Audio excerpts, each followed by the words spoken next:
Nous vous présentons notre exposé Notre sur les chapitre campagnes d'Italie s'intitule de Napoléon Le soleil Bonaparte. d'Austerlitz. Sommaire. Tout En d'abord, premier, nous présentation allons de parler la du campagne sacre de d'Italie. Napoléon, En second, ensuite de la grande l'une des armée batailles la et de plus sa importante puissance de Napoléon militaire, Bonaparte, puis la bataille du de Pont Trafalgar d'Arcole. et ensuite de la Enfin, bataille d'Austerlitz. Napoléon impose des Enfin, traites. pour terminer, les phrases En mars importantes de 1796, Estelle. le directoire dominé par Barras, Napoléon au organise général son sacre Bonaparte, le 2 le décembre commandement en chef de 1804 l'armée dans la d'Italie. cathédrale Notre-Dame Avant de son Paris, départ, alors que les Napoléon empereurs sont épouse couronnés à à la Rome. mairie du Il 2e fait venir le arrondissement pape Pie son VII fils à de Paris. Beauharnais, une créole veuve du général. Devant la La campagne cathédrale, d'Italie débute les avec murs ont l'arrivée été de Bonaparte recouverts à d'étoffes Menton précieuses. le 2 avril L'empereur 1796. Son premier d'un discours manteau à ses de troupes de velours rouge Nice révèle ses exceptionnelles qualités de en meneur d'hommes. référence à Jules César. Soldats, vous êtes nuls, mal nourris. Je veux vous conduire dans les plus fortes, fertiles plaines du monde. Dès le 10 avril, célèbre la il messe passe à et bénit les l'offensive symboles contre impériaux, l'armée la autrichienne. l'épée et Les le combats manteau. victorieux Napoléon succèdent. Ier a décidé de placer Le 28, lui-même la le couronne sur 28, sa tête avant de les- couronner sa femme les Joséphine Serviers pour montrer sa vie. s'avoue vaincu. La Se Grande lance Armée. alors Entre à la 1804 poursuite des et Autrichiens en 1813, fuite. l'armée passe de Bonaparte 400 000 hommes à plus entre d'un à million. Plaisance La Grande le Armée, 7 c'est la mai formation après des avoir passé qui appelle la le pont. conscription par 3 tirage au jours plus sort. tard, c'est la Il y victoire a de 8 Lodi. semaines de préparation. Le 15, Les Anglais l'armée française auront entre à le Milan. traité de La paix reconquisation en argent, à œuvres Amiens d'art et fournitures en militaires se 1802. succèdent, La bataille de entraînant une Trafalgar insurrection eut lieu de la le 21 population du octobre Milanais. 1905 La contre les marins répression anglais est la plus puissante du monde. inexorable. au large du cap Après de avoir vaincu Trafalgar, les Piémontains en et les Autrichiens, l'armée 4000 d'Italie s'avance marins en Lombardie Français et assiège portés Mantoue. disparus. L'Autriche envoie Les de Anglais nouvelles armées aux ont ordres de toujours Davidovich dominé et la France d'Avelsi. sur Pour tenter de débloquer la ville, Bonaparte, La bataille replie de sur Service. Vérone, décide de Cette grande porter son bataille effort contre les contre ce Autrichiens dernier alliés des en Anglais coupant ses a lieu armées. le 2 décembre Il 1805. confie à un Vaubois mois le après soin son de couronnement. contenir Grâce à Davidovich une stratégie et laisse militaire 9000 rusée, hommes Napoléon la remporte. contre C'est cette stratégie que nous allons vous expliquer. Augereau passe l'Adige à Ronco, mais est arrêté par un feu violent devant le pont d'Arcole. Brandissant un drapeau, Bonaparte s'élance à la tête des grenadiers pour forcer le point, mais est renversé dans les marais.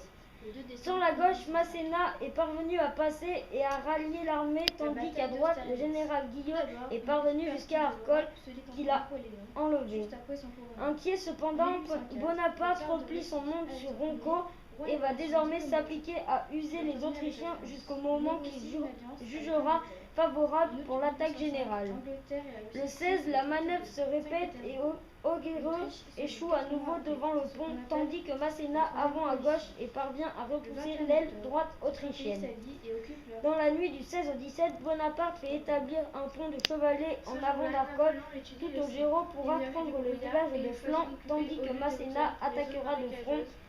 Tout se passe comme prévu, et Masséna parvient à s'emparer du pont d'Arcole. Alvensi, qui a perdu 10 000 hommes, se replie au moment où Vaubois est battu par Davidovich.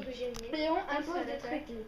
À la fin de la campagne d'Italie, Bonaparte prend l'initiative de dépasser son rôle de militaire et se transforme en véritable diplomate. En effet, au nom de son pays, il impose aux Autrichiens et plusieurs régiments français le traité de paix de Compo-Formio, Les octobre soldats 1797, pris au qui piège réunit la tentent de multitude traverser d'États le lac gelé, et de mais principaux la glace se qui brise à existent cause de alors en bombardements. Italie et forment de la République cisalpine.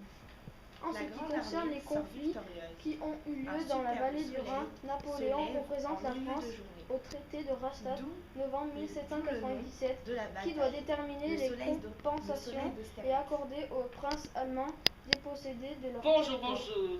Alors, je vais vous présenter les phrases importantes dites par Napoléon au cours de la guerre. Alors, pour tout commencer, je vais vous faire un peu un best-of dans l'ensemble.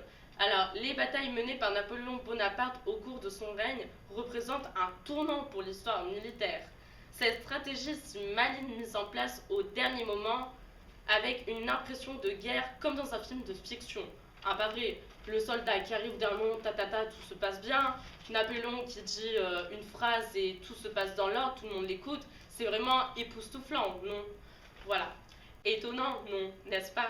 Oui, cela est très étonnant, mais en sachant avant toute chose, Napoléon n'était pas seulement un génie militaire, mais aussi un brave et un philosophe dans l'ensemble. C'est pour cela que je vais vous dire les phrases qui peuvent résumer Napoléon autant en humour qu'en caractère. Voilà. Du coup, je vais vous dire pour la première phrase, ce que je cherche avant tout, c'est la grandeur. Ce qui est grand est toujours beau.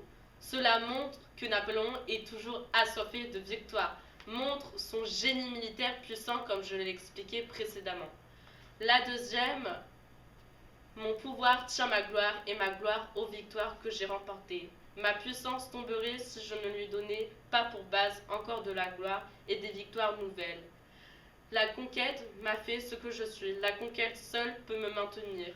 Alors cela montre aussi, encore une fois, que son assoiffement pour les victoires, mais aussi que Napoléon remporte tellement de victoires qu'il ne jure que sur ses victoires, quoi. La troisième, la gloire n'est pas d'avoir gagné 40 batailles. Waterloo effacera le souvenir de tant de victoires. Ce que rien n'effacera, ce qui vivra éternellement, c'est mon code civil. Oui, parce que on montre le caractère de Napoléon et à l'heure d'aujourd'hui, c'est vrai, il avait raison, on va retenir son code civil, quoi. Et ma phrase préférée, cela va être « Voilà la plus belle soirée de ma vie, mais je regrette de penser que demain je perdrai tant de ces braves gens. » Cela montre vraiment la préoccupation que Napoléon avait envers ses soldats et que pas tous les soldats avaient à cette époque. Donc, du coup, c'était pour vous remercier de toute cette écoute très attentionnée envers moi et très gentille. Donc, cela est vraiment, vraiment gentil. Et du coup, bisous, bisous!